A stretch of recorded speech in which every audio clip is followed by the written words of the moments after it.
All sports, all plays. All sports, all plays. 365, we making up plays. You talking the game, get you through the days. We're high in the court, the dime in the lane. Variety, topics, living the same. All presentation, sports information. In the airways, taking the nation. All sport, all plays, like working your faces. Grace at the field, so tie the laces. All sports, all plays.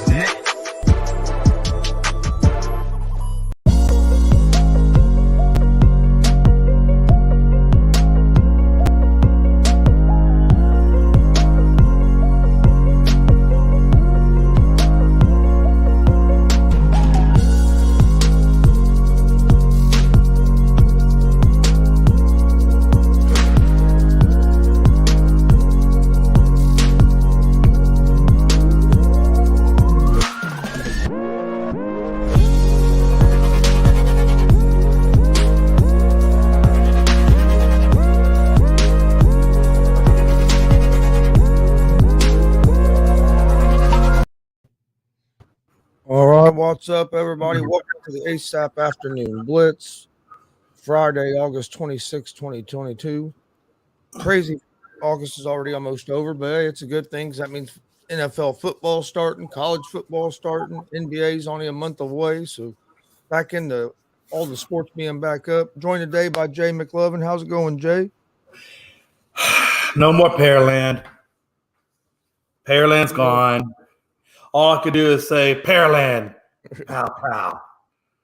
It's just not there anymore. The pow's gone. They lost, unfortunately, but it's okay. The guys made a good run. It's the first time I think Pearland's ever made it that far. But so congrats to those young guys for doing as well as they did. Again, the team they play looked pretty good. I think as we all know, though, it looks like Hawaii's going to be the team that's going to be the. Let me ask you this: if Hawaii gets to the international play, which it looks like they probably will, can Curacao or Mexico City or any of these other guys beat Hawaii, or do you think Hawaii to me, they look pretty good. So it's going to be either Curacao or Chinese Taipei. I think Chinese Taipei has the best chance of playing with Hawaii, but I don't see either one of them teams beating Hawaii. I don't see anybody beating Hawaii unless Hawaii just has a bad game and kind of beats themselves. Just with the way they hit the ball, plus their pitching just has been on point. They've outscored teams like 40-something to 1 over the course of the Slow League World Series. So that's insane. The level they've been playing at. Yeah, that really is insane, man. Like I said, I was watching Pearland last night. Pearland, they just had a hard time, man. I tell you, they were struggling defensively. Got a couple of hits sparingly here and there, but man, it just seems like defensively they just weren't in the game. Their pitching just was not all the way there, and that's what took them out. And I would have to imagine that they play Southeast. That Southeast team, I think they'll give a good fight. But again, like you said, man, I don't see anybody stopping that Hawaii. Yeah, Hawaii beat Tennessee like 11 or 12-0 last time they played them. So. Yeah. And they destroyed Pearland last time. So, again, that just shows you, I guess, how good they are. And if you're destroying, the U.S. that bad, could you imagine, Taipei? Like I said, I'm pretty sure they'll probably want to make it there. I just don't see those teams, when they play Curacao, it was a pretty low-scoring affair. So, I don't see those guys, being able to match the offensive prowess of Hawaii. Yeah. Plus, I don't think Curacao is going to have their best pitcher available. Yeah, that's even worse for those guys. Speaking of young guys, man, I seen that Luis Morales, that Cuban pitcher that defected out there in Mexico City. I guess he's going to hold a couple of open day pro-am tryouts or whatever for some MLB teams. But it looks like he's going to be available for the draft. And this guy. He's got roughly a 97 to 99 mile an hour fastball with a pretty good breaking pitch and a good changeup as his third pitch. He does have a little bit issue with his command, but, most teenagers, when they're throwing that velocity, their command's going to be a little bit over until he gets a little bit more developmental side. But at 19 years old, man, he'll go right into the farm system. They'll work on his command, they'll work on his development, and that guy should be pretty amazing, I think, once he comes out into the realm. And it looks like what they're projecting is the A's may have a good inside track on him. But what they're saying is he's going to command probably the largest contract, or not contract, but signing bonus to be there. And, usually the highest what I've seen was about $4 million. That went to a positional player. So if he tops over $4 million as a sign-on bonus to go into the minors, I mean, it just tells you what they think of him, right? Yeah. No, I think he's going. I think he's going to end up being a big pitcher for somebody. Unfortunately, he might end up with the Athletics, which that's where it seems like players go to not have much success because the owner over there don't want to spend no money to try to compete.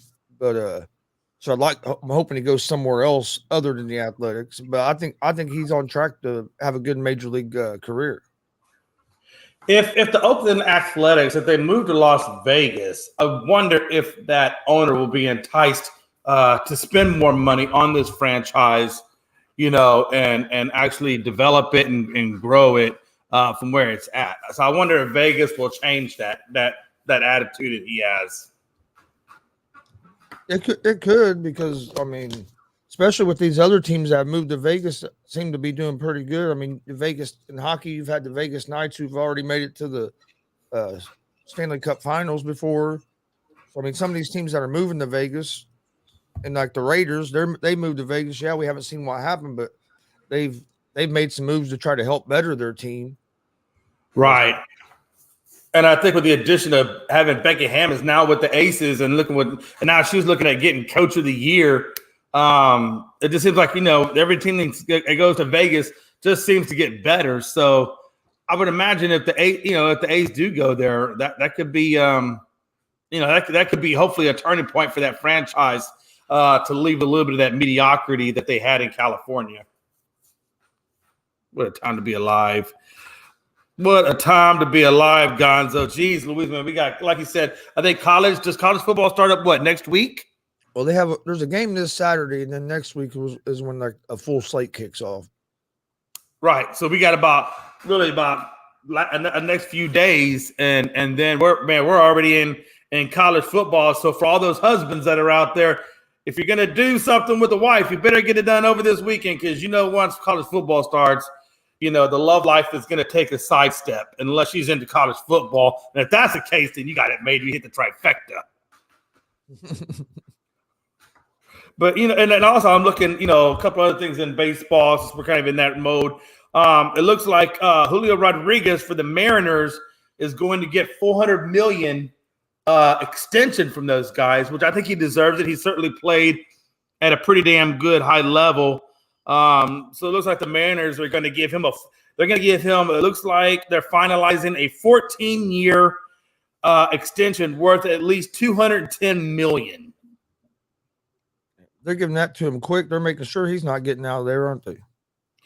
Yeah, it says it's $210 million over 14 and could be worth more than $400 million. So I don't know how they go from 214 to 400.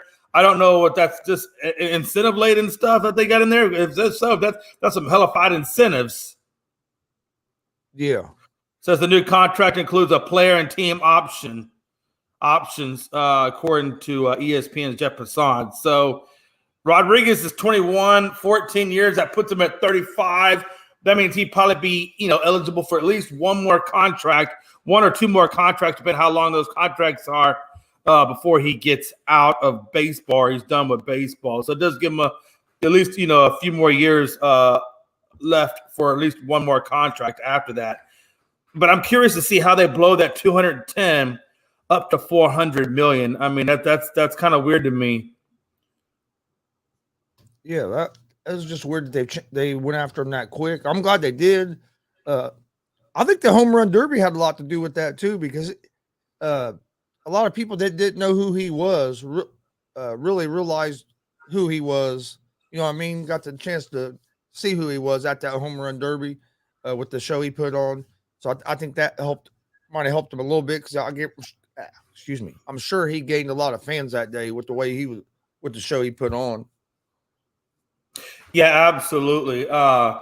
So, he's hitting 269 with 64 RBIs and a 799 on-base slugging percentage in 108 games. So, he's playing quite well. He definitely deserves that type of money. And obviously he's the heartbeat of that Mariners franchise, at least on the positional side. I know they went out and got Luis Garcia to help kind of bolster up that pitching side. But without Rodriguez, that Mariners team is dead in the water. So good on them actually committing and locking him up for the foreseeable long-term future. And we'll have to wait and see how the rest of that contract pans out. But man, that's a lot of cash flow, Gonzo. Yeah, especially for a young guy. Yeah, he's only, like I said, a guy that's 21 years of age. I mean, man, when you get that kind of money at 21, that's incredible. That is just incredible. Yeah, I appreciate that, Tony. I think they did do a good job. And I mean, it is, I think they did a great job. He said 214 million for 14 years. That's a slave contract. You're not making the money. I don't know, Anthony. How much money you got in the bank? I'm just asking a question. I don't know. I'm just asking a question. $214 million damn dollars. You think if that's a slave contract? Sign me up, coach. Sign me up. Where's the? Hey, where do I report? Yeah, hey, slave contract or not, it's a lot of damn cash flow. I know cash flow. A lot of 14 years is a lot of years, but 214 million is also a lot of money. It'll be interesting to see if he finishes at 1,400 or that 1,400 that 14 years, 1,400 years. That would be a slave contract. 14 years. If he finishes that whole contract out. Because that's one thing with baseball. Sometimes you see these long contracts and you see teams end up moving on from players before they're over. Right.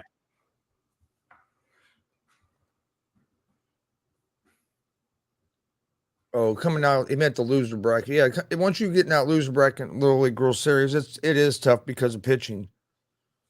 And, right. Yeah, no doubt. And again, it said 214, but it says it could top out at 400. So, yeah, I realize it's 214, but it has the option to balloon up to $400 million, which is not necessarily a slave contract. Yeah, I mean, I get it. Hey, what was Soto's contract with the Washington? I get it, but let's not put Rodriguez quite in that Soto category yet, because Soto does have World Series under his belt, and he was a major contributor, if not the MVP, pretty much of that series. So let's kind of keep it into some perspective, Anthony Price, of where Julio Rodriguez is compared to where Juan Soto is. It's not quite the same yet. No. What a time to be alive. I wish I had 200 million. Hell, I wish I had $1 million, damn it. If I had $1 million damn dollars, I wouldn't care about nothing. You can say whatever you want. It's interesting. So you look at the Bills, Ariza, that punter that's accused of gang rape. Man, where does all this stuff come from? Yeah. They're going back to San Diego State University when he was a college player. I mean, what the hell? Why are they just popping up now? Why weren't they popping up back then? That's what I don't understand or like about a lot of this. Hey, if these guys don't get me wrong, if the guy's done something wrong, yes, you should be punished by law. But also, I don't think people should be allowed to wait years and years down the road until like a guy's either getting ready to make some money or getting ready to do this and then be able to come out. If a guy done something to you, you should have to. Go report it. And I'm not trying to defend the guy, because hey, if he did do a gang rape and all that, hey, he deserves to be punished. But like you said, why is this stuff just now coming out now? This is something that supposedly happened like years ago in college.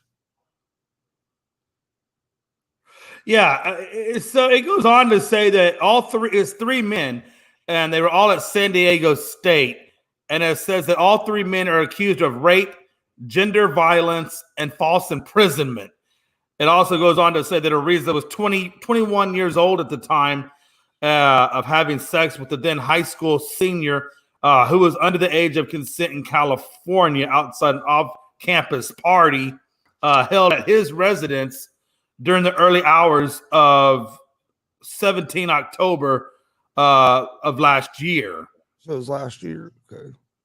So it's not been quite a year, but I mean, it's been close to a year. But either way, I mean, if he's guilty, he's guilty, and he needs to be punished. It's just, I don't understand. And I get it, man. I mean, I guess to a degree, she's a senior in high school. Maybe she's embarrassed. Maybe, she's ashamed. Maybe she doesn't want to talk about it. So, okay. So let me back up off my comments a little bit and kind of, I guess I can kind of understand that.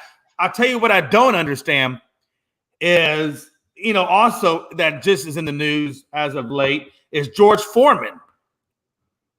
He's had a couple of women now coming out saying back in the 70s he raped them. Okay. Now, come on. Now that's ridiculous. Now the girl that you were just talking about, I thought it'd been longer than just a year. So I can understand that a little more. But with the George Foreman, that's crazy. How you coming? They said the rape occurred in the mid to late 70s, and we're in 2022. He's 73. They're in their damn 60s. How the hell are you going to say some stuff now? I don't understand that. But I do understand. I can understand this specific one. Yeah. I mean that carries a lot of traumatization with that. So I kind of understand that. I kind of do. Hopefully, it's a misunderstanding. Hopefully he didn't do any of this. But again, Ariza does acknowledge having sex. It looks like he acknowledges having sex. They say doe, but I'm guessing that must be the word that they use for her. And said she should be tested for STDs. Says when she asked a more direct question about whether they had sex per the detective's request, Ariza changed his tone and said he didn't remember anything that happened that night. I don't know. They probably were intoxicated. Probably some things did happen. We see that a lot, right? College parties, men get drunk, they do stupid stuff, and women, I wouldn't be surprised if that teenager was probably under the influence herself, probably didn't have the capacity to either A, fight back or say no. And this is most likely what does happen. And she probably was embarrassed about it. And that's probably why it took so long to come to light. I mean, I can see those types of situations happening. Yeah. And this goes back to what we were talking about the other day. It should be, any man needs to think about the situations you put yourself in, but especially a guy that you have a career like this in front of you that's going to be lived out in the public. A lot of stuff that happened in your past could come out to public. So you even got to be even more aware of the surroundings that you put your stuff in. And it's going to be interesting to see how will the NFL come down on him after the saga we just had through the Deshaun Watson case. Yeah. The thing about Deshaun Watson was,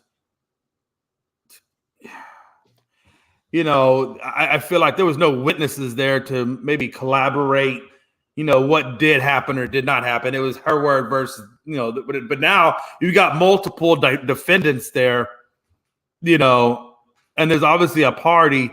It says Ariza's criminal attorney, Kerry Armstrong, called the accusation false and told the Times his investigators spoke to witnesses from the party who contradict what is stated in the lawsuit. So there were witnesses there. It looks like the witnesses are contradicting what was said. So says the victim alleges that Ariza was aware of her being in high school. She alleges that he handed her a drink but she did not see him pour it.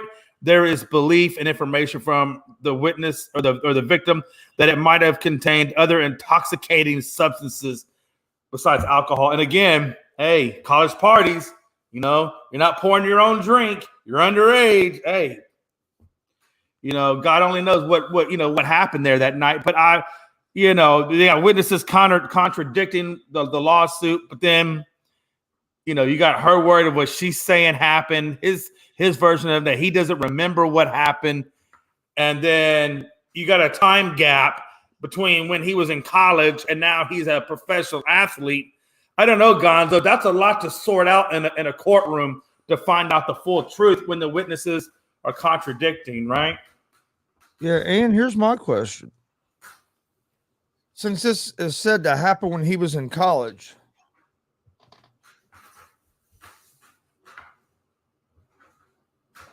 yeah, and again, if that's collaborated, since he was still in college, can he be?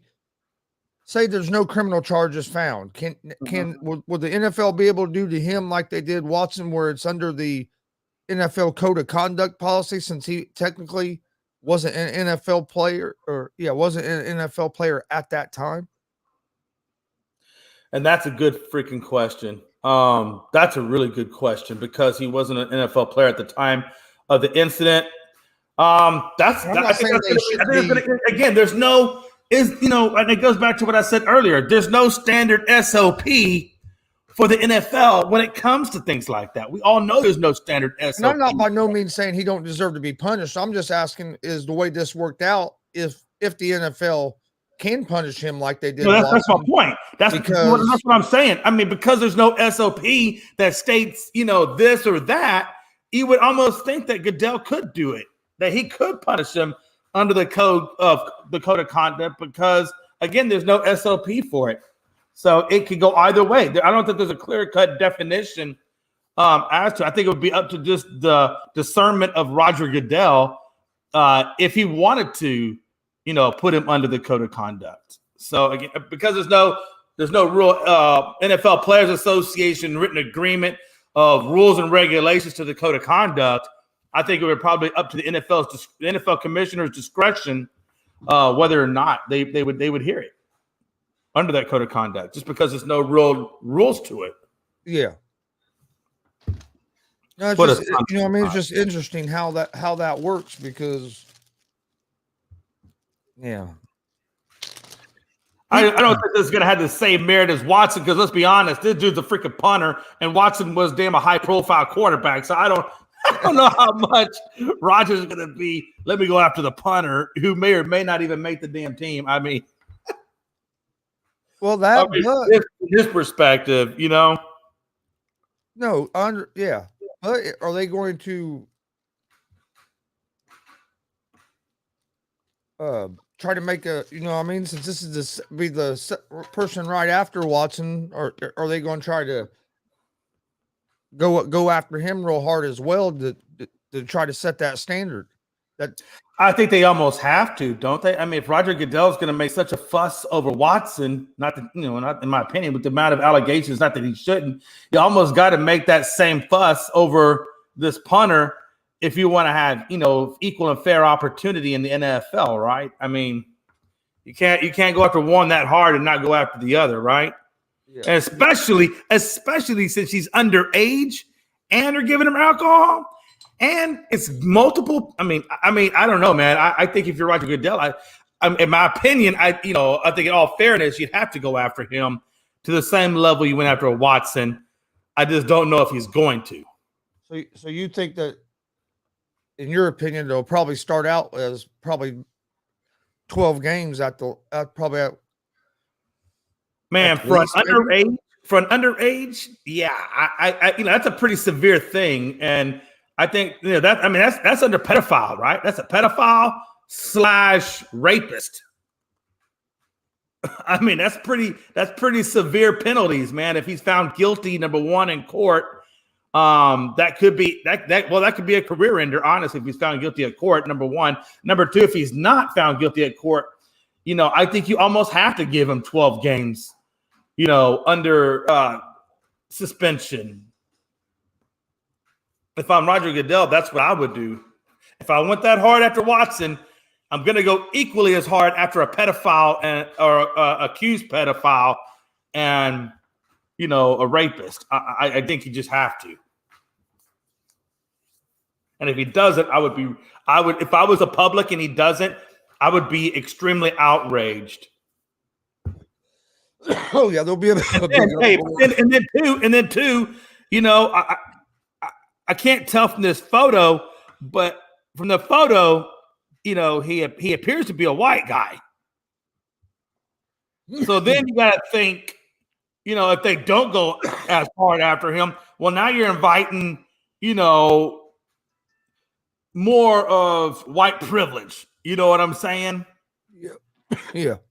So then you almost think like, yeah, you're going to have to, however he may feel about it, in my opinion, I think you're going to have to go after him like that. Yeah, that's going to be interesting. So, so it says, let me see here for a second. Let me see if Matt or Reason. He's either white or Hispanic. I can't tell. He looks like he may be Hispanic. Ariza, that's a Hispanic last name, correct? Yes. So he may be Hispanic. I don't know. He could even be mixed. I don't know. I just think however hard you went after Watson, you're going to have to go equally as hard after Ariza. No doubt about it in my mind. How crazy. Man, what is this world coming to, Gonzo? All these athletes, man. What's going on? This world's gotten crazy, man. It just don't. So, I mean, there's plenty of females out there. You don't have to go attack one or drug one or rape one. There's plenty of females out there. I'm sure you can, if you want to have sexual relations, you can find a woman to have it with. It's not like there's a limited number of women out there compared to guys. So, well, that's exactly right. It just don't make sense to be having stuff like this happen all the time.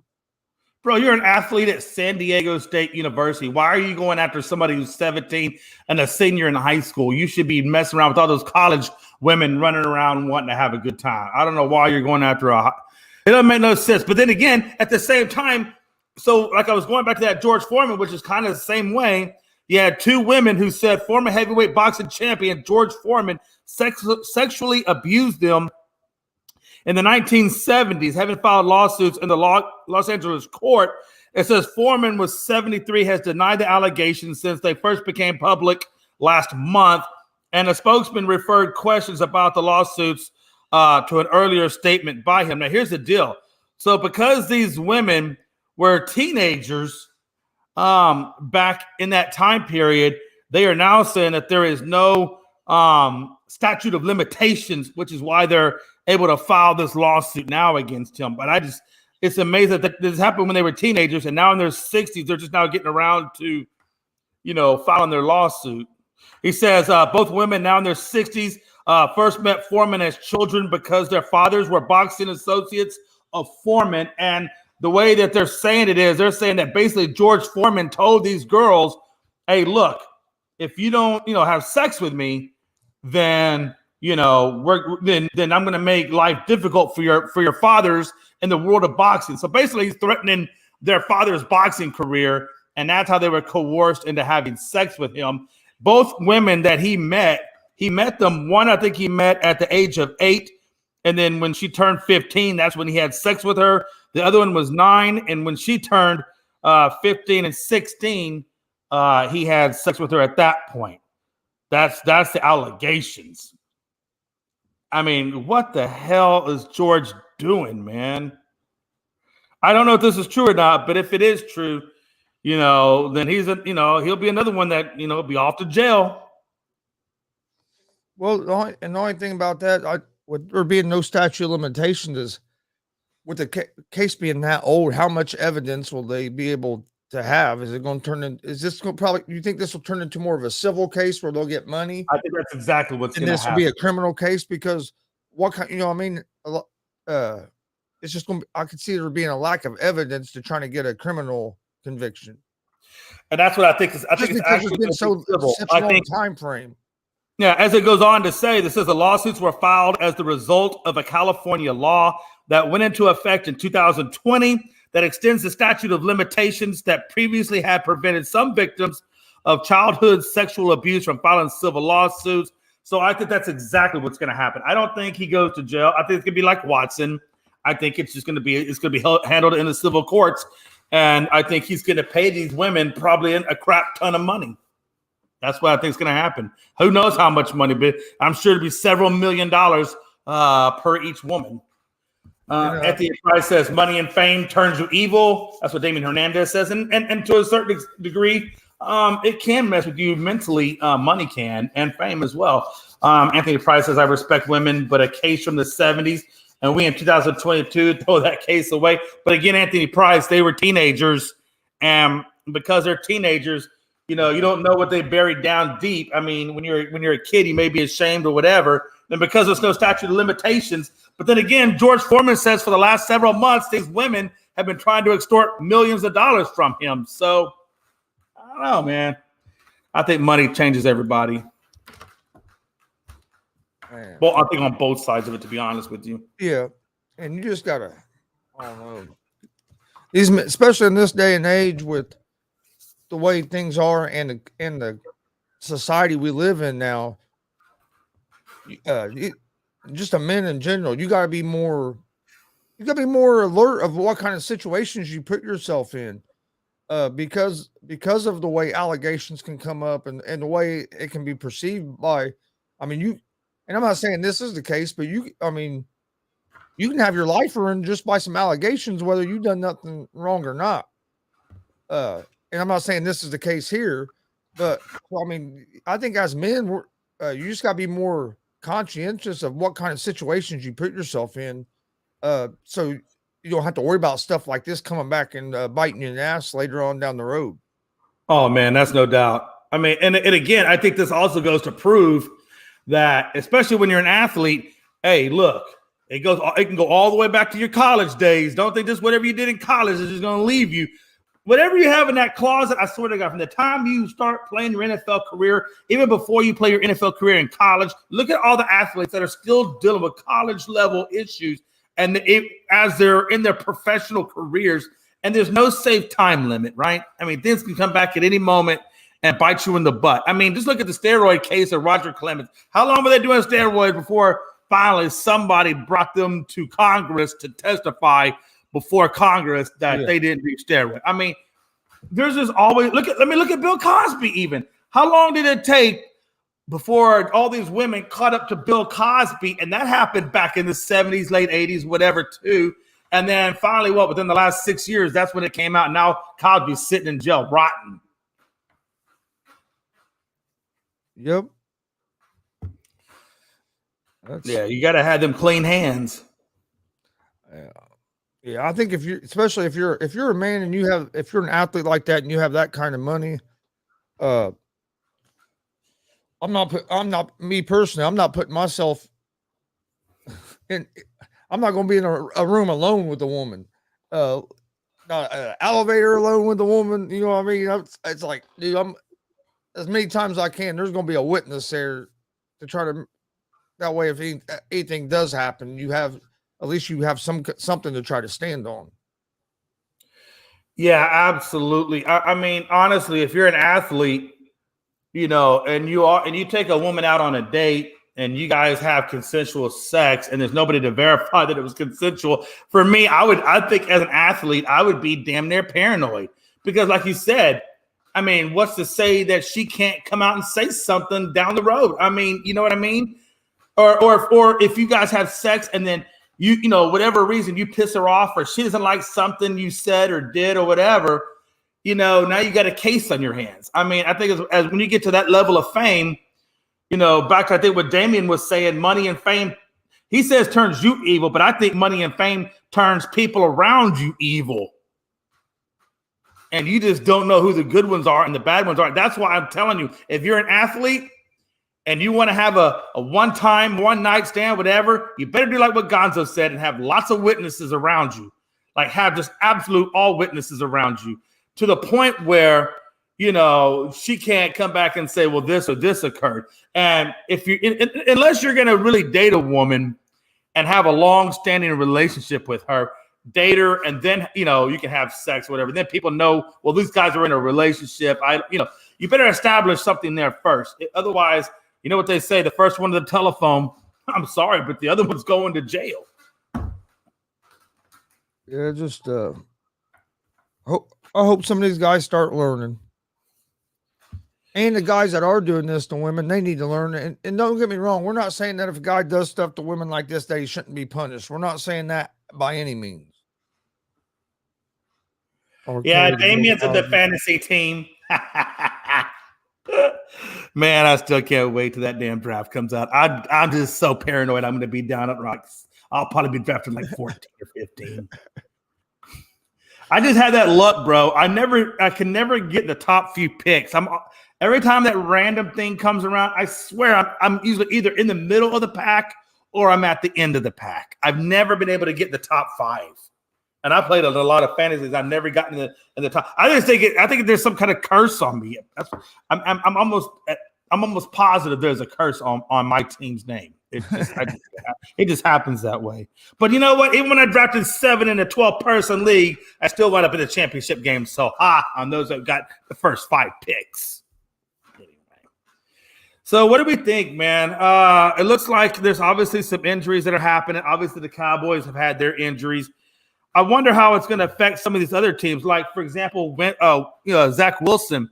He's going to miss 4 weeks. How is that going to affect his ability to showcase his talents with the team going forward? I mean, is it going to put him behind the power curve because maybe he hasn't been able to develop along with the other wide receivers and the system itself? I mean, what effect is this going to have on him? Because we all know Wilson is still an unproven quarterback. Yeah, it's going. It could have a lot of effect on him because, like you said, he's still trying to prove himself that he can play in the NFL. It's not like he's a proven quarterback yet.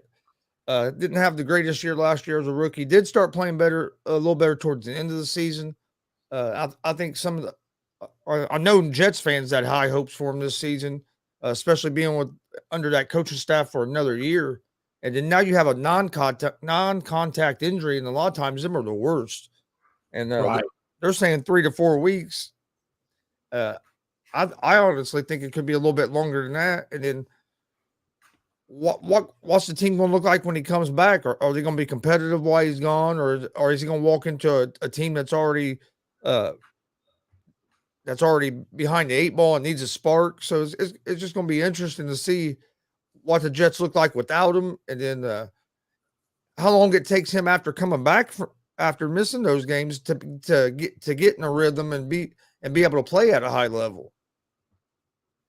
Yeah, absolutely. I definitely agree. And that's what I'm kind of wondering about with him is what is the overall fallout going to be for him?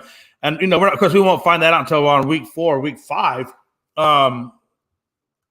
And then he's gonna have to rush and get into game conditioning mode, game speed mode, game timing mode. I mean, all that, right?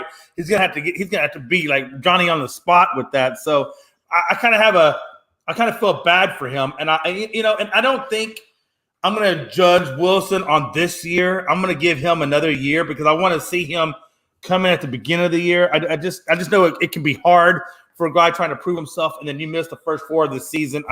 To me, that just seems really hard to do. Yeah, Anthony Price.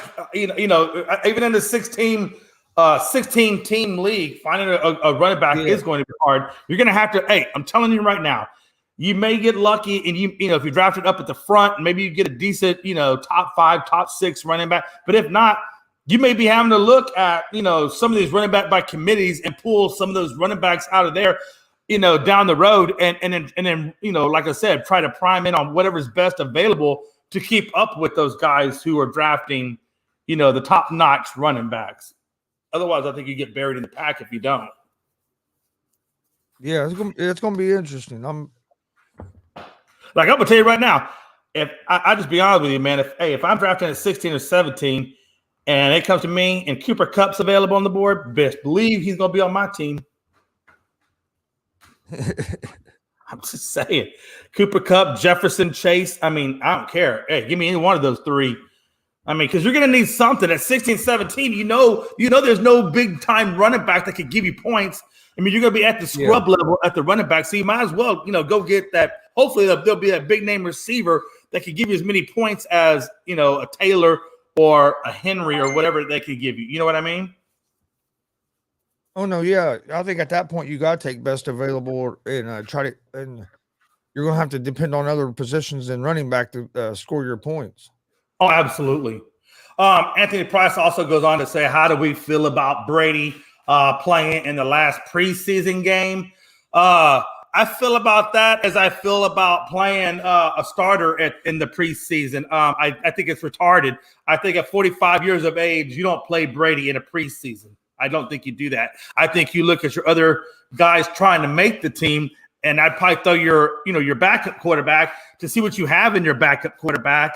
And I think you're looking to see where you need to make the cuts and where you don't need to make the cuts. I don't think you play a 45-year-old, 6-time, 7-time, whatever it is, Super Bowl champion when clearly he doesn't need to play, when he already has that chemistry with the Fournette. He already has that chemistry with, a Godwin or a Mike Evans. Julio Jones, trust me, they can do practice sessions with Julio Jones, and they can get up to game speed with Julio. Julio's a big-time vet. He knows how to play. He knows how to run routes. He knows how to do these things. Same way with Tom. I don't think it's necessary to play Tom. In my opinion, I think Todd Bowles is making a big mistake playing a guy who, let's be honest, if one guy gets through and crushes Brady, there goes your whole damn season, right? Yeah. And like the Colts are talking about playing quite a bit of their starters in that game tonight against the Bucks, or tomorrow. I mean, so it's going to be interesting. It's going to be interesting because I feel the same way. Why play him and take a chance to get him hurt? Especially this is your last preseason game before the regular season starts. So if you stayed pretty much healthy this long during the preseason, why chance it now? Right. I just don't think it's necessary. I mean, you just lost. I know the Chargers just lost Jackson, their cornerback, due to injury for a hot minute. So that's going to be one less guy on their defense for a little bit. So yeah, I'm not starting these guys. I'm just not. He says, how do you write, Damien? Question: how in trouble are the Rams in this season if Donald gets suspended? Okay. Donald, I know he swung that helmet in practice. I don't think they'll be in trouble. What's he going to get? Maybe a game or two. If they do give him a suspension, maybe a game or two. I think they're going to be fine. Rams are. They're still going to be the Super Bowl favorites. Wait a minute. What happened? Yeah. So there was a skirmish between the teams between the Bengals and the Rams, and he basically pulled a Myles Garrett, like he did on Rudolph. Well, he swung a helmet. Darnold swung a helmet. I don't know if he hit anybody, but yeah, he swung a helmet at practice. Oh. I'm not gonna say that. I don't think he'll get that many games. They actually even kind of it says Darnold swings helmet during joint practice brawl. I guess I'd have to actually watch that. But I don't know, man. I think how much? What did Myles Garrett get? What did he get? Was it 3 games, 4 games when he swung that helmet at Mason Rudolph? I don't even remember what sentence he got, if it was anything. Well, he was out, but I can't remember for how many games off the top of my head. I wanted to say 8, but that seems like too many. That seems like more than what he got. Yeah, I mean, honestly, you can't even hardly see it in this scrum. It's a big-ass scrum that these dudes got going on. You really can't make out how well he swings that helmet. Oh, shoot. Now I can see him swinging it there. Well, let me think. Hey, these guys, look, what it is, so it's a big-ass scrum of players. And all of a sudden, towards the end of the video, you see this helmet come up in the middle of the scrum and go left and right. So, was Miles out the whole season? Well, I guess we'll find out. If they lose Darnold for the whole season, how much trouble will they be in? Well, they still make the playoffs. I just don't know if they win. When he swung it, did he hit anybody with it? I couldn't tell from that video. To me, that's going to be a big difference too. I mean, we saw Miles actually whack a mole dude on top of the head with it. Plus, it was in a game. You see fights and stuff at practice a lot, so I don't know. I don't think there's going to be a big suspension coming out of it, unless now I guess they could. Now that you're starting to do a lot of these joint practices and stuff, and you're starting to see quite a few of these brawls in between teams this season, especially the last couple of weeks. Could they try to suspend him longer and maybe make an example out of him to try to end some of these brawls that you're having at practices? Yeah, Saturday says Jeff Saturday said he does not see any reason for suspending Aaron Darnold. And then it goes on. It says the Rams have not said whether or not they will suspend Darnold after that practice brawl. I guess we're just going to have to wait and see at this point. I really believe that if there was something to this or something more to this, there would be some headlines. There would be more headlines talking about it rather than one or two commentators coming out in a video. Was this at a joint practice or was this? Yeah, it was at a joint practice. Mm-hmm. It was at a joint practice. It doesn't really say. Okay, so it says brawl ends in. And you can see Aaron Donald's got that damn helmet. What are you thinking, Aaron? Rams defender who was unable to be identified from a distance was engaged with Bengals right tackle Lyle Collins. The defender had Collins wrapped up from behind, arms around his chest. Seconds after Cincinnati running back Joe Mixon was a few yards downfield, Collins took exception and swung punches once he was free, sparking a massive fracas that drew several whistles and flags from the officiating crew. Multiple helmets were removed, with the Cincinnati Enquirer photographers spotting Rams defensive tackle Aaron Darnold wielding a Bengals lid in each hand. Maybe got two helmets. After practice, a video circulated on Twitter appearing to show Darnold swinging a helmet multiple times during the scrum. Players from both teams were strewn across the practice field closest to the street dividing Cincinnati's practice facility and Paycor Stadium. After a few minutes, the teams decided to end the contentious practice. Darnold declined comment through a team spokesman. So I'm going to say nobody was hit, because if it was hit, they would have gave a name and they would have said something about it. And the fact that they didn't mention anybody's names or say that he hit anybody other than he swung a few helmets.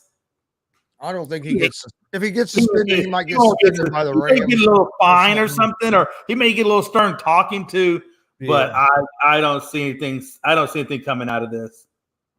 Yeah, I don't see anything coming out of this at all. Now, if he would have hit somebody, that would have been a whole nother matter. Oh, Aaron had two helmets. He was ready to take somebody out. How did he get a second helmet? I don't know how you got a second helmet. Hey, stand by 1 sec, Gonzo. I got to take this real quick. All right.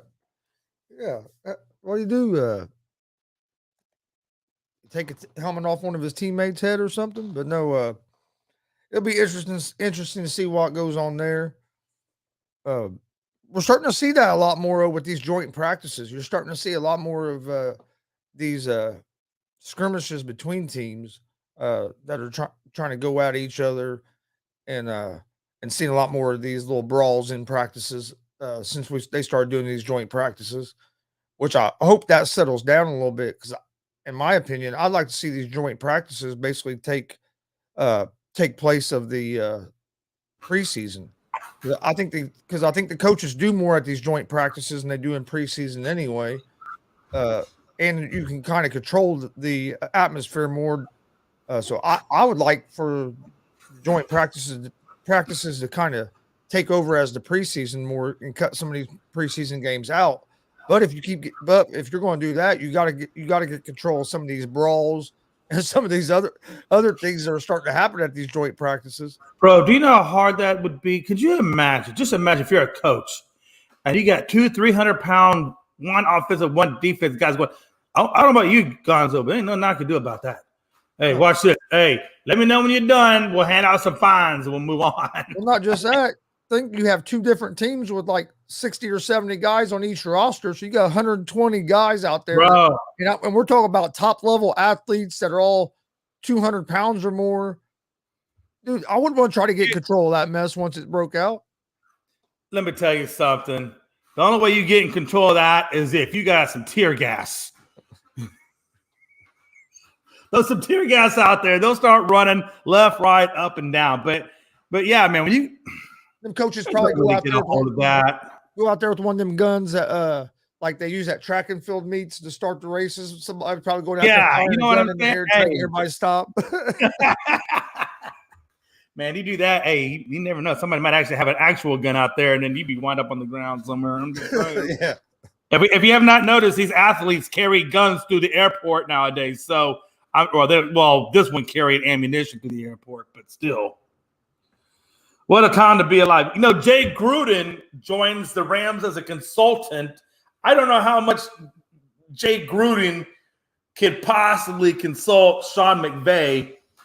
I don't think Gruden's track record as a coach was necessarily all that great that I would look at him as being a consultant. What do you think about that, man? Sean McVay says he relies heavily on him. I don't get that. They say Jay Gruden has a great football mind, but if I remember right, didn't he come from when he went to Shanahan's before? Yeah, he was the head coach. I know he was the head coach of Washington. I don't know who he was an assistant under though at the time. It might have been one of the Shanahans that he was an assistant coach under. I'd have to go back and research that. Yeah, I'm wanting to say, if I remember right, he was under the Shanahans before he got a head coaching job. So I think he had a pretty good relationship with the McVays and LaFleur and them guys. They talk about his great football mind. I don't know if it was just he was put in a terrible situation there in Washington or what. But with some of the stuff that happened in Washington, I don't think he's ever going to get another head coaching job. So Jay Gruden kind of started out with the AFL. He won a few Arena Bowls as a player and then 2 more as a head coach. And then he kind of got up underneath. It says Gruden is the younger brother of former head coach. It says he was an assistant coach of the 2002 Bucks Super Bowl team. Okay, so he's underneath his brother when the Bucks won the Super Bowl. Am I right? Was 2002 when John Gruden, or was that when Tony Dungy won it with them? No, Tony Dungy didn't win it with the Bucks. Oh, he got it with the Colts. Yep. Yeah, my bad. So I would imagine he's got to fall up underneath his brother, to be honest with you. That could be a little scary. It says Gruden was the Cincinnati Bengals offensive coordinator before spending 5 seasons as the head coach in Washington. He served as Jacksonville Jaguars offensive coordinator during their 2020 and 21. He kept his profile high, at least in the Washington. So he was an assistant coach out there, even in Jacksonville for 2020. Who was the coach in 2020 over there?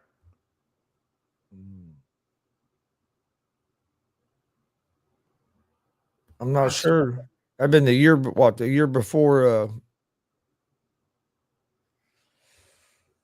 Meyer. Yeah, I think that would have been right before Meyer. Oh man, what is that? Yeah, I do remember that, Anthony, that he didn't want to draft Haskins he didn't want Haskins as a QB, but the owner did. And they went, I do remember that. They were going at it over that.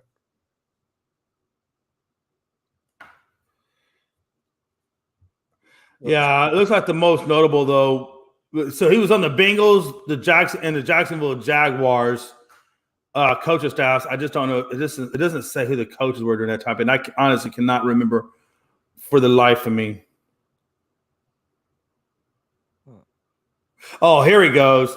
Before he was a head coach, Gruden served as an assistant coach for John Gruden, Marvin Lewis, and Doug Marrone. Okay, so he wasn't with the Shanahans. All right. Yeah. Those were the guys he worked with. So he would fall up underneath the Marvin Lewis and Marrone and his own brother, actually, at that point. That's pretty much those are the three coaches that he would have fell under. It didn't really come from a real prominent coaching tree. I mean, his brother, I don't look at his brother being all that much because, I mean, he turned away damn Tom Brady and Gronk. I don't know how you do that. Whatever. So I don't know how seriously I take that coaching tree. Marvin Lewis, Marvin Lewis is a great defensive mind. So I'm not going to say anything bad about Marvin Lewis. As a head coach in Cincinnati, though, we know that Marvin Lewis wasn't really all that good.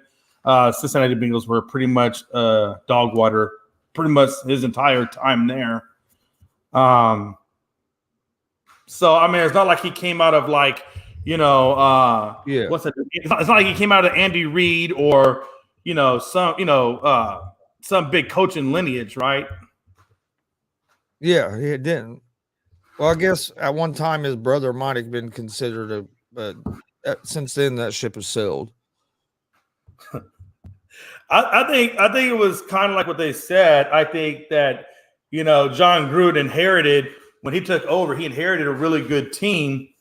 And then, he was lucky enough to get them to the Super Bowl. So I don't want to take that away from him. He also, and I'm not going to say John Gruden's dog water because he did build up a Raiders team and got them to the Super Bowl. So, I mean, he has had success in the NFL. So I'm not going to say the man's dog water, but I think he's a good coach. He just had some other things going on that you really don't want your head coach to be. But dude, don't you think this is kind of strange? Out of all those the email stuff that they went through when they were investigating Washington, they're doing email. They're going through all these emails. And the only person that gets anything that comes out about anything on that is John Gruden, who's the coach of a whole different team. And that he's the only one that goes down for that. That just has always seemed a little strange to me that he was the one that it came out about. Yeah, absolutely. And I was right. So Tony Dungy was with the Bucks, but when he left in 2001, that's when Gruden took over. Gruden took over Dungy's team. So Gruden inherited Tony Dungy's team, and then Tony Dungy, of course, went to the Colts and went on to win a Super Bowl with Peyton over there. But it just kind of shows you how good Tony Dungy was. I mean, Tony Dungy could build a team too. So. Oh yeah, yep. The Colts. Man, yeah, I tell you, man, Tony Dungy was a hell, and he really has coached and mentored not only a lot of coaches in the league, but a lot of players in the league that weren't even necessarily attached to him, that have come to him looking for advice or coaching strategies or whatever. I mean, Tony Dungy really has had his hands, in a lot of different areas, honestly. Yeah, well, he had a big hand with Michael Vick when Michael Vick came back after all that. Yeah, I think he really helped revive his career, to be honest, after all that he went through. No, I agree. Let me ask you this, man. So we look at, the upcoming basketball season as well. What are we thinking of Zion, man? How much of an impact is Zion going to have in this new year coming up, especially since he's been on injury and he put on a lot of weight? He wasn't looking particularly well, and he was, a lot of people were looking negatively on Zion. And then during the playoffs, you see him doing a 360 dunk, and he looks like he's lost some weight, and he's looking like he's ready to go. What is the real deal outlook of what Zion will be? And especially to a Pelicans team that without him did remarkably well in the playoffs. Yeah, I'm excited about Zion coming back. I don't know what it's going to bring, just because you still have that question of can he stay healthy for a whole season? But like you said, to watch the Pelicans after they got C.J. McCollum last year and added him with Ingram and them guys, the Pelicans, a lot of people forget, took the Suns to 6 games. Yeah. I mean, the Pelicans were looking good, and you had Zion. I'm excited because I think there's a lot of potential there, and I think the Pelicans, I'm not going to say they're going to be the top team in the West, but I think they're going to be a lot more competitive this year. But it's just there's a lot of unknowns there too. How good a shape is he in? He did look like he's a lot better shape, but can that translate to him playing a whole season? If it does, I think he's going to have a big impact on that team. Yeah, absolutely. No, I definitely agree with you. I think he's going to give them that spark, that electricity, that big body down low in the paint. I mean, there's a lot of things I think, hopefully he'll, be a rebounding factory. I think there's a lot of things that Zion is going to help this team with. And I really expect them, to emerge, if Zion comes back and can stay healthy and mold and continue to build chemistry and collusion with this team from last year and add to that what they did. I mean, this team could be dangerous. They can challenge Memphis. They can challenge, the Suns. They can challenge Golden State, even to a certain degree. Mavericks. I mean, these guys can be challenging in the West. I mean, there's no telling, right?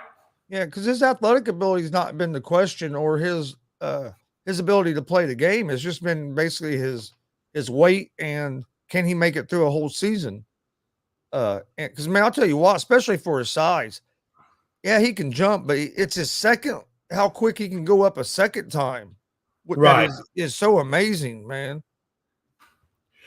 And, and again, there's a lot of crazy stuff out there in the world. I mean, you look at the T-Wolves and, T-Wolves battled Memphis pretty damn hard as well. And then they went and picked up Gobert, who I don't think is going to so much be in the way of points, but I think he gives them a lot of rebounds and a little bit of more of a defensive presence.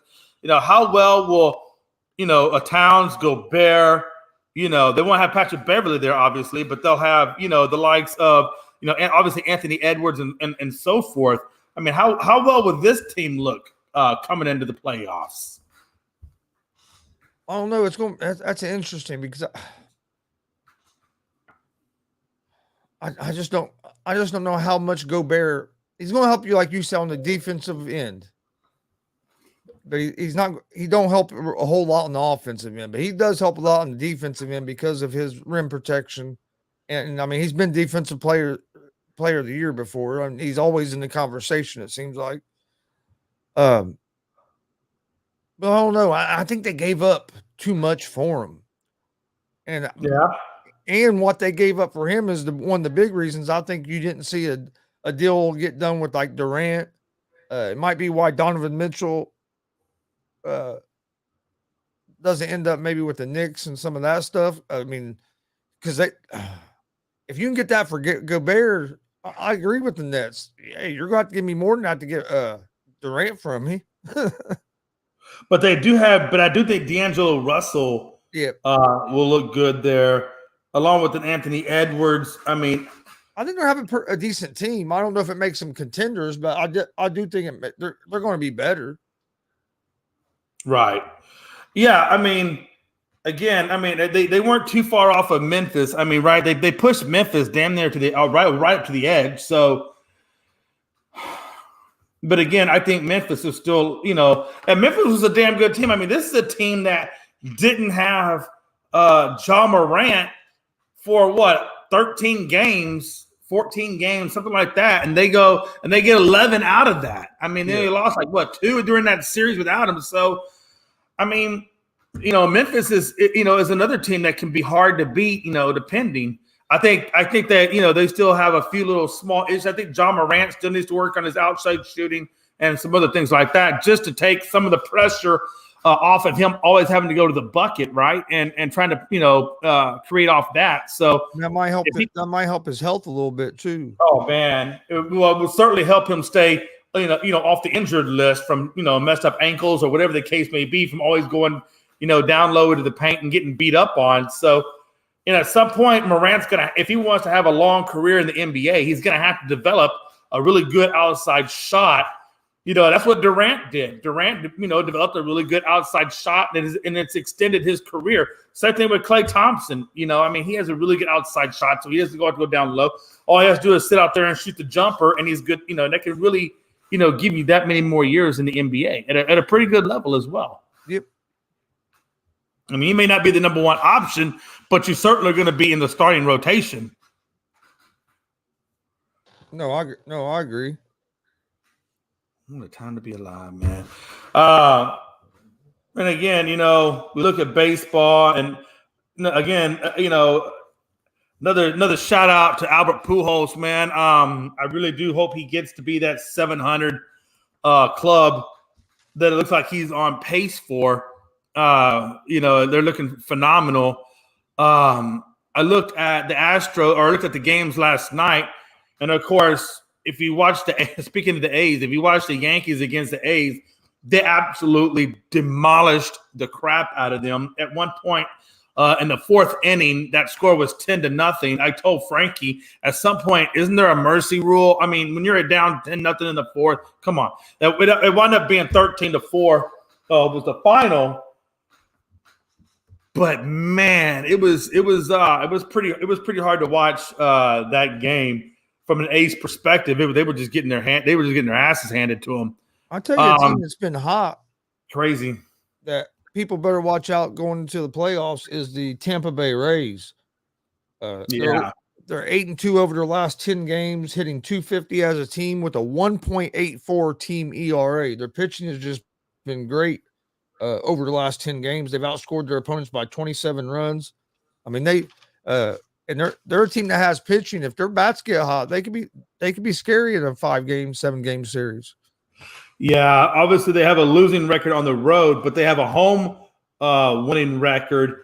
And I was just kind of looking to see, what their schedule looks like, to see just exactly how many home games they have versus road games in this last month that we have left. It looks like they're going to have to go to Boston for 3, but they've beaten Boston before, and we all know Boston hasn't exactly looked all that good. So I don't see Boston being an issue. I don't see Miami being an issue.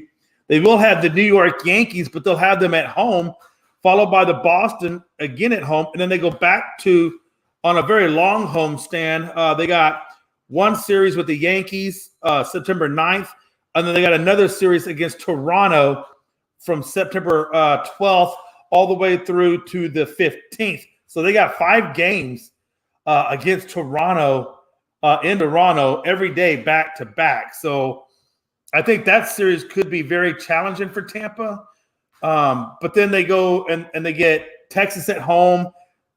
They're going to have a tough series with Houston at home. And then they get Toronto with 4 games at home. And then they end it off in Cleveland on September 27th, and that's the last game for them. So challenging schedule, but certainly achievable to the point where I think they can get into the wild card for sure. Yeah. Matter of fact, I was just looking to see where they currently are in the wild card stands. I think they're tied for, I want to say, either the second spot or the third spot in the wild card. If memory serves correctly, I was looking at that. Now they're actually at the top. They're at 69-55, and Toronto is literally a half a game on their heels at 68-55. So, and then you got Seattle as a third. So it's Tampa, Toronto, and Seattle. And Toronto's a team that's been playing. Toronto's been playing better here as of late as well. Since the All-Star break, but they're 7-3 over their last 10, hitting .261 with a .237 team ERA. Yeah, I mean, honestly, all 4, because you got Baltimore at 2.5 of the third wild card spot, and they're all playing, really good ball. So, what this looks like now and what this looks like going into the postseason could change, a lot between now and then because they're so close. Oh yeah, Jay, I'll be right back. I gotta take this call real quick. No, you're good. I was looking at if we go and we look at the National League side of it, How y'all see Trailblazers? Damian asked, how y'all see Trailblazers doing with Grant and Lillard? I think they're going to be fine. I haven't really looked into the Trailblazers enough. We know what Lillard's going to – we know what Damian Dollar is going to bring to the Trailblazers. I have not really looked to see what Grant would do with the Trailblazers, to be honest with you. Let me pull that up just real fast and get into that.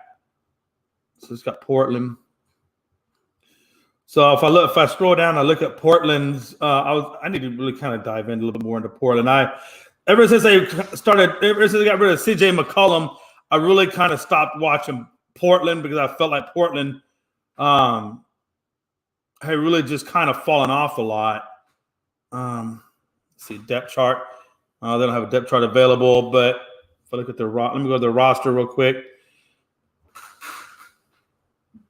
Yeah, so you got Jeremy Grant at the small forward. You got Josh Hart. And then, of course, you got Dame. You got McLemore still there. McLemore used to be a Houston Rocket. I'm kind of a fan of Ben McLemore. I like Ben McLemore. So I think Ben McLemore is a solid role player off the bench. And then you got Nurkic, your center, Gary Payton II, which was a former Golden State Warriors last year when they won the title. And I thought Gary Payton did a really good job coming off the bench and doing what he did there. So I think that Gary Payton pickup was a pretty good one for them. Didn't cost them a whole lot of money. And then you got Jabari Walker, Winslow, and then, of course, Cody Zeller. If I look at this team, honestly, I see a team that maybe either is in the play-in or maybe I think they're going to be a play-in team. I would give maybe just under play-in or right at play-in is where I would look to see this team finish this year coming up. I look at their schedule. I think they play in the preseason. It looks like they got to play Clippers, Utah, and then they play an overseas team, and then they got Sacramento and Golden State. So I think when we see them in preseason, that should give us a little bit more of an idea of what some of these role players will contribute, as well as I would imagine we'll see Wiseman in that one as well. So that Golden State game, October the 11th, I think for me is going to be a really good game because I want to see what Wiseman and how he looks coming out off that injury of last year. And y'all know Wiseman looked pretty good in those few minutes that he played in the Summer League. So I think when you look at Portland and you look at that Golden State game, I got to imagine Wiseman's going to be playing in there and probably a few others. So I think that's going to be a good telltale sign to see exactly where this team falls. If you look at any injuries that Portland has, looks like Shaedon Sharp is still on a day. That was back in August. That was August 12th.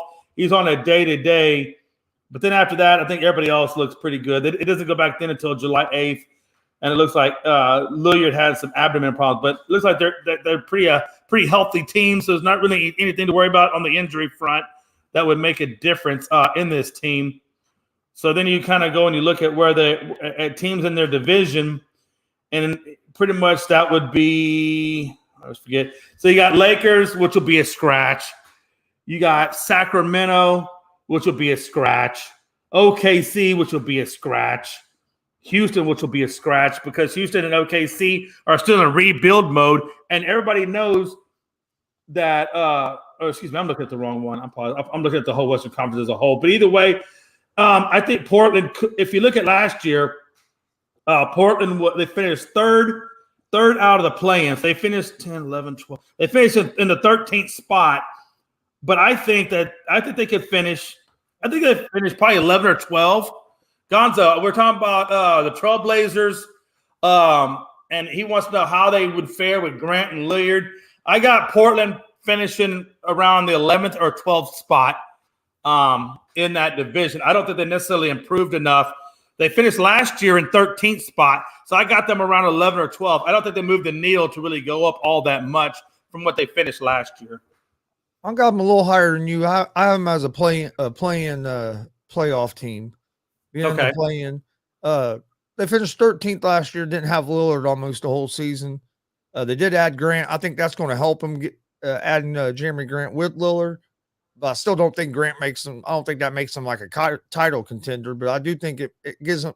I think they're probably going to be right around that play-in area, right around 8, 9, 10, somewhere right around there, and maybe have a chance of getting the playoffs that way. But I don't think just adding Grant is enough to put him up there like in the top 3 or 4 in the West. Yeah, I don't either. That's why Portland, Schmortland. It's kind of like the Lakers. Well, yeah, because when you look at it, Jay, I think the Warriors could be better this year than they were last year. I think the Grizzlies are probably going to be a little bit better, especially if John Morant can stay healthy. The Nuggets could be better with you got Joker still, and if you getting Murray and them guys back, Nuggets should be better. So there's going to be some teams in the West that are better, that have gotten better as well. So I just don't think Portland done enough to keep up. I look at them about the same way as I look at the Lakers, probably like a play-in team. I just say, I'm going to tell you right now, if Portland gets into the play-in, that's going to be a successful season, just because I don't think they did anything on the off season to really warrant them, being in serious contention other than a play-in. And I think if they get play-in, that's a success for what this team has done in the off season, right? Yeah. What do you think is going to happen with Beverly going to the Lakers? Where do you see the Lakers at? That's going to be the conundrum. And I've often said, God, the worst thing the Lakers ever did was bring in Westbrook. I mean, honestly, that's the worst damn thing they ever did. They're going to have to pay this guy $47 million over one more season to honestly either A, be a cancer on the court, or B, be a better influence on the bench. I say a better influence because if you're not on the court, then you can't, screw things up. You can't turn over the ball. You can't jack up threes you shouldn't have taken. I think with Patrick Beverly on the court doesn't necessarily improve them offensively, but I think it does give them a little bit of an edge psychologically. I think it does give them a little bit of an edge defensively. And I do think that he does the biggest thing, which is number one, not turn over the ball, and number two, promote cohesion within the group that's actually out there on the court, because he's not trying to run the show. He's just going to be the guy that's out there trying to facilitate with the guys that are out there running the show. So I think having Patrick Beverly on this team, actually, as long as AD can stay healthy and Bron can stay healthy and both can be productive, then I think that he comes in. I think Patrick Beverly comes in and he facilitates that offense, and this could be a better Lakers team that would be more complete and more cohesive than having a Westbrook out there, and just having mayhem or not having the completeness. You know what I'm saying? Yeah, I still think they're going to be just too top heavy. They're not going to have a bench. You're dependent too much on Davis to stay healthy, and we just haven't seen him be able to do that. I agree. I think LeBron will have another good year like he played last year. A lot of people want to get on and I'm not a great big LeBron fan, but you also have to give the guy some respect. I mean, he didn't have a bad season last year. He played well, especially for his age and everything. Yeah, he missed some games that you'd like to see him play in, but it wasn't all his fault, other than he was the one that wanted Westbrook. And if you look at this team, man, just think if they still had Caruso and some of them guys they could have had Buddy Hield and Caruso and them guys on the team instead of Westbrook. Just think where this team would be at. I think you're going to see Westbrook he's probably going to be on the bench kind of like John Wall was last season. It's interesting. Toscano Anderson, that was on the Warriors last year, is now on the Lakers. I didn't realize that he had gone over there. And then you also, what I really want to see? I'm curious to see what Scottie Pippen Jr. can do on this team. Like, you know what I'm saying? Like, will he actually be a good player, or is he going to be just an average whatever that just rides the pine? Yeah, I think he's going to end up being a pretty good player on the team. Yeah, that's going to be interesting to see, because he's got big shoes to fill with his daddy. Yeah, the big question is, how will Westbrook and Beverly coexist together when they have beef? We'll see how much of that beef is real or that's just Beverly trying to get under everybody's skin like he always does. It wouldn't surprise me if you don't see these two fighting at practice or fighting sometime during the season. Yeah, it wouldn't surprise me either, to be honest with you. I think that's just Beverly's tactics. Beverly's a trash talker, so he's going to get underneath Westbrook. Westbrook, he kind of wears his heart on his sleeves. He may take it personally, the one, and just kind of pout, whatever. So yeah. Could there be issues there? Probably. Westbrook couldn't handle people calling him Westbrook, let alone now you got Beverly in there. Oh my God! And you know how Patrick is. Patrick sees an open wound. He's gonna pounce on that like a vulture on a dead deer. And both of them have pretty big egos, so it is going to be interesting to see how they coexist. I don't envy Coach Ham at all having to deal with this team. I mean, honestly, I don't. I think that man is going to pull whatever hair he has left out of his skull by the time this next season is over with, to be honest with you. Yeah. Well, I think I don't envy it one bit. If everything went perfect for the Lakers, they would like Westbrook not to be on the roster this year. I just don't see them finding somebody stupid enough to take over that contract. Yeah, I think at this point with Westbrook, they're just going to have to ride out that either they ride the year out with him and play him sparingly, or they try to trade him, which they've already done, which we know is not going to be successful because nobody, like you said, nobody wants that damn contract. Or they buy him out, which I don't think they're going to do. So I think they're going to either A, play him, or B, put him on the bench and play him sparingly.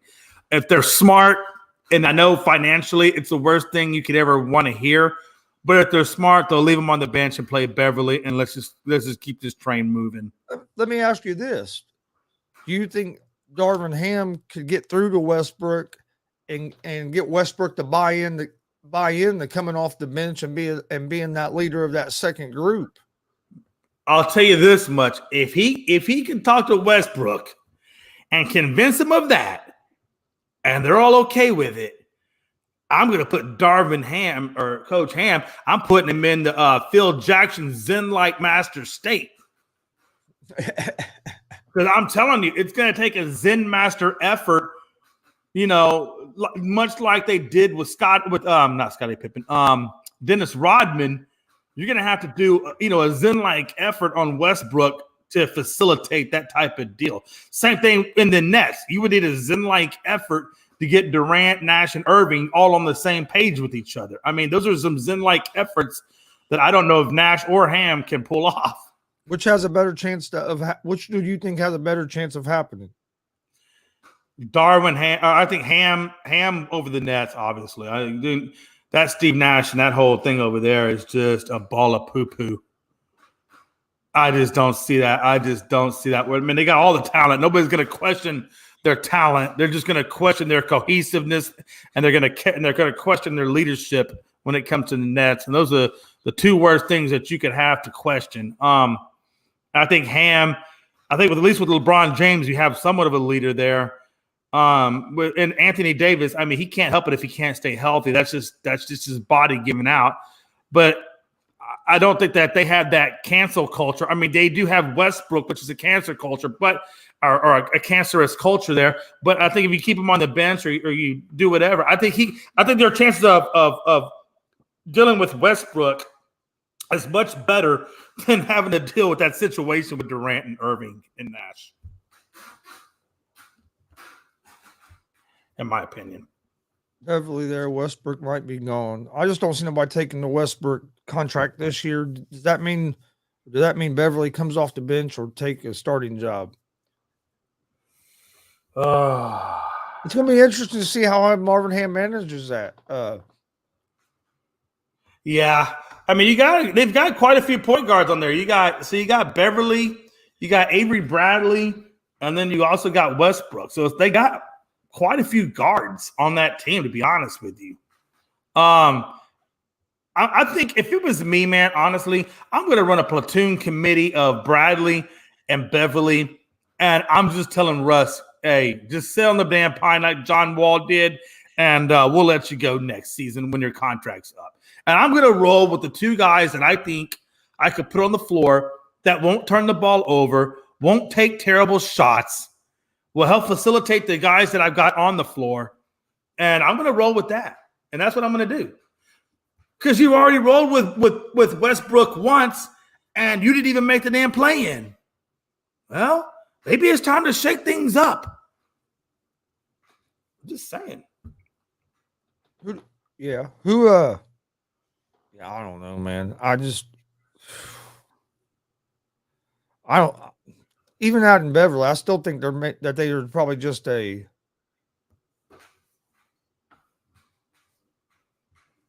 That's not going to happen, Damien. He says, sorry to say this, Chris, but I can see the Lakers trading Westbrook and AD the Pacers for turn. No, I honestly don't. Look, the Pacers are not going to make that. They got pretty smart guys over there that, they're not going to take on. I mean, the AD could be enticing, but when the minute they see Westbrook attached to that, they're going to run away screaming. Honestly, hell no. Well, hell no. I don't think the Lakers are going to get rid of AD. I think they should try if I was them. I think I'm looking for picks. Honestly, if I'm the Lakers, I'm just going back to the drawing board. And, and I know LA fans don't want to hear the word rebuild or any of that kind of stuff. But at this point in time, you've gotten rid of all your top picks until the year 2027. What are you going to do? Where do you think you're going to go? Yeah. Maybe, there's no real free agents out there you're going to go get. So why not trade an AD?